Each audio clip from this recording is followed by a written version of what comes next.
India और नेपाल के दरमियान होने वाला सनसनीखेज मैच अपने अख्ताम को पहुंचा। इसमें नेपाल ने पहले बैटिंग करते हुए 230 रन का पहाड़ जैसा हदफ इंडिया के सामने रखा। जवाब में इंडिया की बैटिंग शुरू होने के साथ ही बारिश आ गई, जिसकी वजह से टारगेट और आवर्स को महदूद कर दिया गया। इंडिया को 23 आवर्स में 145 रन बनाने का हदफ दिया गया, जिसे इंडिया ने बग़ैर किसी नुकसान के 20.1 आवर्स में 147 रन बनाकर मैच जीत लिया। क्रिकेट की मज़ीद अपडेट्स के लिए हमारे चैनल को लाइक और सब्सक्राइब ज़रूर करें। एशिया कप के 5वें वनडे मैच में नेपाल ने भारत को जीत के लिए 231 रन का हदफ दिया है। नेपाली टीम ने बैटिंग का शानदार आगाज़ किया, ताहम पहली विकेट 65 रन पर गिर गई। ओपनर कुशाल भोटेल को शार्दिल ठाकर ने 38 रन पर आउट किया, जबकि भैमशरकी 7 रन पर रविंद्र जडेजा का शिकार बने।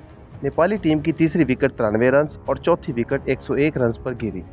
पांचवी विकेट की शराकत में 31 रन बनाए गए, लेकिन यहां ओपनर आसिफ शेख 58 रन बनाकर मोहम्मद सिराज की गेंद पर आउट हो गए।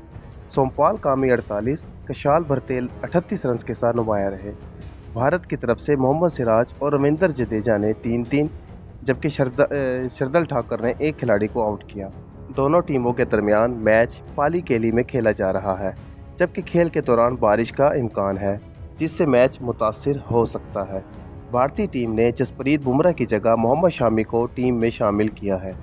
भारत की टीम में कप्तान रोहित शर्मा, शुभमन गिल, विराट कोहली, ईशान किशन, श्रेयस अय्यर, हार्दिक पांड्या, रविंद्र जडेजा, शार्दिल ठाकर, कुलदीप यादव, मोहम्मद शामी और मोहम्मद सिराज शामिल हैं।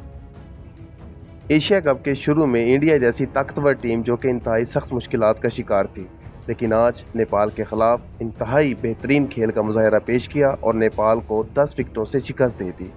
इंडिया की तरफ से 23 ओवर्स में 145 रन का मिलने वाले हदफ को 20.1 ओवर्स में इंडिया ने 147 रन बनाए और 0 खिलाड़ी आउट हुआ। क्रिकेट की मज़ीद अपडेट्स हासिल करने के लिए हमारे चैनल को लाइक और सब्सक्राइब ज़रूर करें।